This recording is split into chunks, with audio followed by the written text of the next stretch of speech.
রুটি দিয়ে খাওয়ার জন্য সয়া চাঙ্ক আর ডিমের এই রেসিপিটা কিন্তু অসাধারণ হয়।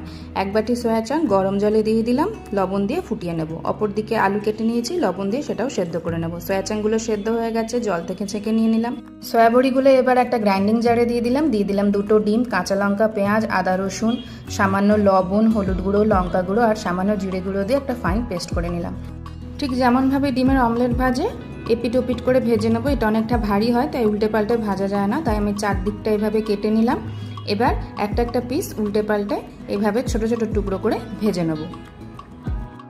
এরপর তেলের মধ্যে তেজপাতা, গোটা জিরে, শুকনো লঙ্কা দিয়ে দিলাম আদা রসুনের পেস্ট, কুচনো পেঁয়াজ, লবণ আর দিয়ে দিলাম গুঁড়ো মশলা, হলুদ গুঁড়ো, লঙ্কা গুঁড়ো, জিরে গুঁড়ো সব দিয়ে কষিয়ে নেবো। এরপর সেদ্ধ করা আলুগুলো দিয়েও 2-3 মিনিট নেড়ে নেবো।